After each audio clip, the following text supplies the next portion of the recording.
Shalom, jumpa dengan saya di channel Semi Tuan. Seminggu ini ramai dalam media sosial tentang seorang ustadz yang mengaku mualaf dan dia mantan ketua misionaris Kristen Indonesia. Juga dia adalah anak tunggal dari kardinal dan ibunya adalah seorang evangelis. Wow, ini luar biasa kebohongannya. Karena kita tahu kardinal itu jabatan tinggi dalam pemimpin Katolik, pemimpin agama Katolik yang selangkah lagi bisa menjadi paus. Dan sudah pasti kardinal, uskup, romo itu tidak menikah. Dan orang ini atau ustadz ini mengaku dia anak kardinal dan ya itulah luar biasa kebohongannya. Nah, kita lihat cuplikan videonya. Asli agak unik. Uniknya karena memang saya terlahir bukan dari keluarga besar Islam. Saya terlahir dari keluarga besar Kristen. Nama asli saya, nama asal saya adalah Insinyur Yohanes Ignatius Sarjana Teologi. Saya berangkat dari seorang ketua misionaris Kristen Indonesia pada tahun 2004 selepas dari pendidikan saya di IVS Injil Vatican School Roma Italia. Saya 4 tahun di Roma Italia mempelajari ilmu tafsir Injil dan ilmu teologi atau perbandingan agama. Kemudian saya terlahir sebagai anak tunggal, anak semata wayang dari pasangan rumah tangga yang bahagia dan sempurna, yaitu ayah kandung saya tercinta adalah Profesor Dr. Insinyur Ignatius Sastrawardaya Master Teologi. Bapak saya untuk tahun ini adalah menjabat menjadi seorang kardinal dan sekaligus sebagai guru besar ilmu teologi di Indonesia. Kemudian ibu kandung saya tercinta adalah seorang penginjil atau seorang evangelis di gereja, yaitu Insinyur Maria Laura, Master Teologi. Ramai di media sosial, beberapa orang menelusuri jejak dari sang ustadz ini. Ternyata dia adalah Ustadz Fauzan, lahir di Kudus, dan akhirnya selain mencari jejak dan menelusuri jejak ustadz ini, ada langsung dari KWI mengirim utusan untuk mengklarifikasikan dengan ustadznya langsung. Nah, ini videonya. Melalui akun Twitter Sansulung Jonsum menjelaskan bahwa sang ustadz yang mengaku mualaf dengan namanya Yohanes Ignatius ini, ternyata dia itu nama bekennya Fauzan Al-Azmi dan terlahir dengan nama Joko Subandi di Kudus tanggal 4 Juli 1977 dan dia Muslim. Nah, kemudian ya ini dia penjelasan panjang ini. Nah, itulah sang Ustadz Fauzan tadi yang mengaku anak tunggal kardinal. Pak, biar aku fit, nanti aku siap menghadap kamera panjenengan tak ceritain semua. Sebenarnya sih nggak usah terlalu kayak gitu. Kayak tadi bapak ini cerita, ya kamu lulusan ini selesai, confirm. Dah kamu lulusan ini, kamu confirm, dia confirm, selesai. Itu aja, nggak usah detail. Tapi saya pengennya saya yang cerita. Nah, pengennya saya yang cerita, cuma ya ini tadi gitu. Saya belum kuat gitu, makanya saya minta waktu 2 hari lah, kita atur waktu. Ini bukan cerita, mas nggak perlu cerita. Mas cuma bapak ini sebutkan, kan sudah ada. Saya juga udah ada video mas juga di YouTube untuk bahan referensi. Ya, ini kan langsung dari dia, langsung dari kamera kami gitu loh. Jadi atau Pak Haji Jumat bisa bilang misalnya SMA-nya apa, kuliahnya di Undip, ya kan, jurusan misalnya tadi pasti teknik lah ya, insinyur kan. Nah, engineer bagian apa nih misalnya? Sipil. Ya kan? Sipil, engineer sipil, angkatan 95. 2000 bukan 95. Oh, tahun lulus 2000. Setahun lulus 2000, masuk 95. Sebetulnya tahun 2000 itu maaf gelar tidak ada di depan, sudah di belakang. Iya. ST bukan IR. Nah, Ya. itu kesalahan kalau ditaruh di depan. kesalahan di Undip atau Kesalahan saya, maksudnya masih tidak ada gelar di depan. Pada tahun 2000, kalau sebelum itu dari 19 memang ada insinyur teknik sipil, tapi kalau tahun 2000 itu lulusan sudah ST, sarjana teknik, tidak ada insinyur lagi. Oke. Itu salah, bukan salah Undip. Bukan saya memang, karena saya kan mohon maaf ya kalau dianggap salah, oke lah saya akuin salah. Kita nggak lagi nyalain orang. Iya, karena saya pikir saya tidak bangga dengan gelar ST. Saya bangganya ada insinyur di depannya. Oke. Udah gitu aja saya akuin. Padahal tidak ada yang namanya tahun 2000 itu insinyur. Dia sudah sarjana teknik. Berarti udah clear ya. Berarti kita bisa potong videonya di situ.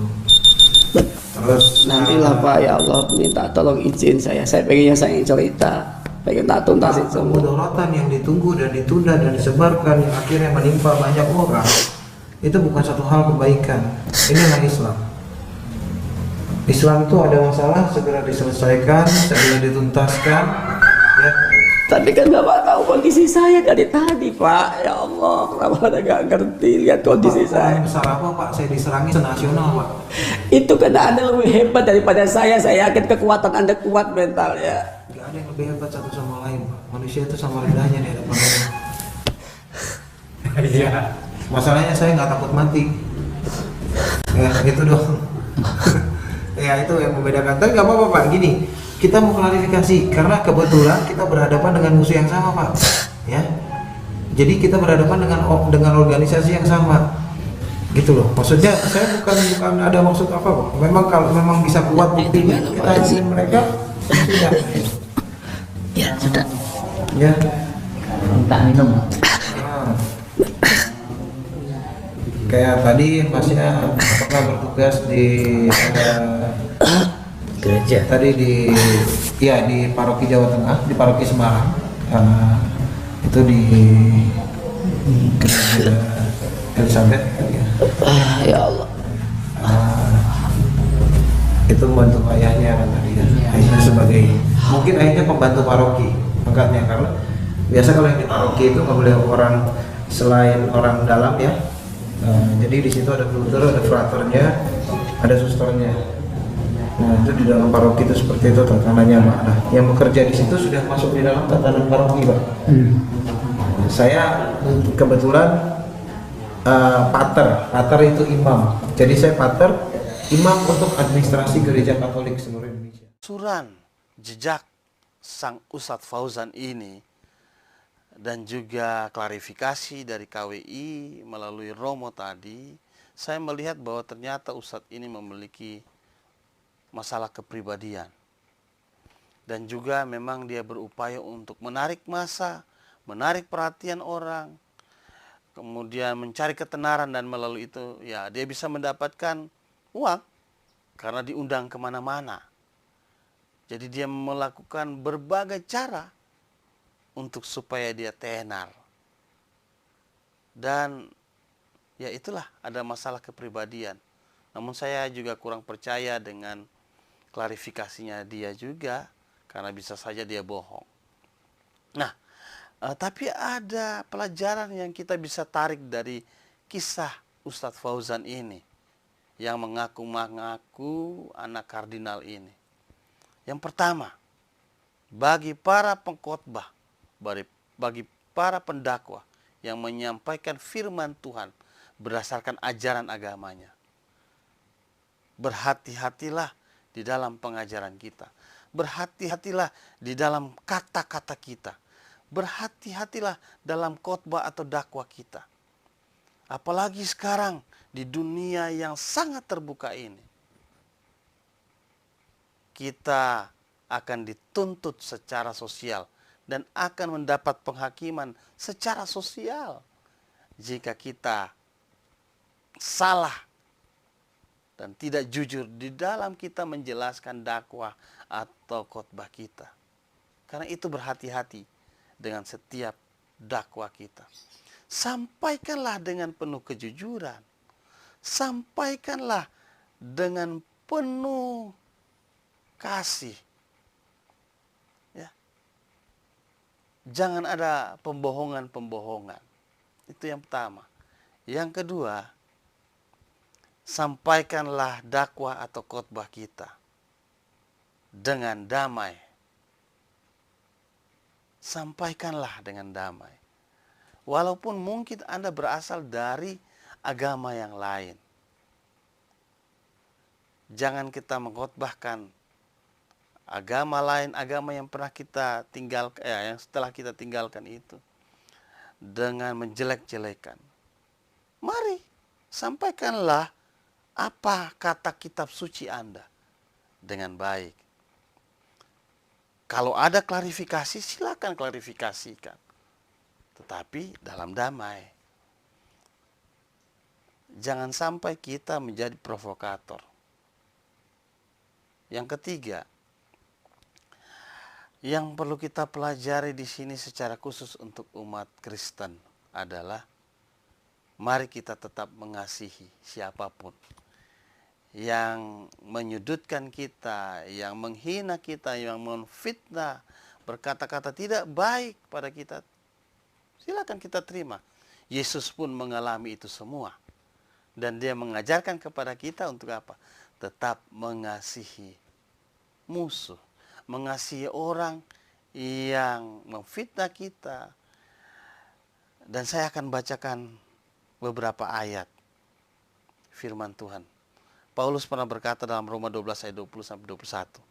Tetapi jika seterumu lapar, berilah dia makan. Jika ia haus, berilah dia minum. Dengan berbuat demikian, kamu menumpukan bara api di atas kepalanya. Janganlah kamu kalah terhadap kejahatan, tetapi kalahkanlah kejahatan dengan kebaikan. Artinya apa yang kita dapatkan mungkin itu jahat bagi kita. Kalahkanlah dengan kebaikan. Amsal pasal 10 ayat 12.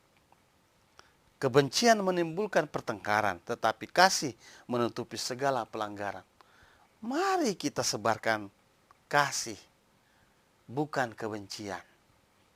Karena kebencian akan menimbulkan pertengkaran, menimbulkan kehancuran.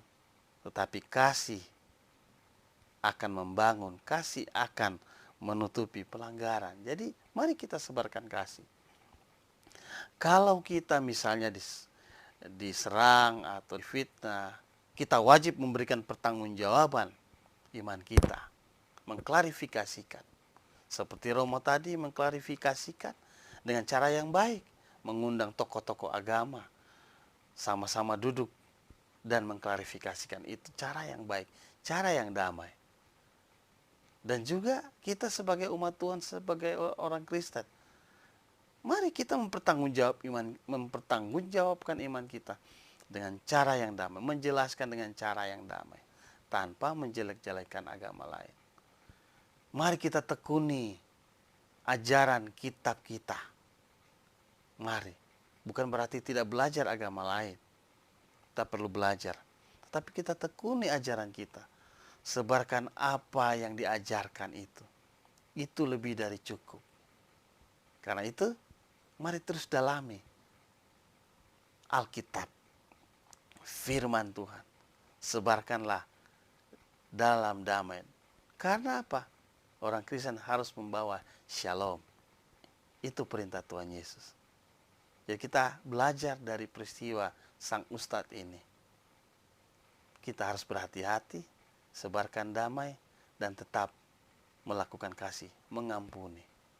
Tuhan Yesus memberkati kita semua, dan tetap mari kita membawa kedamaian.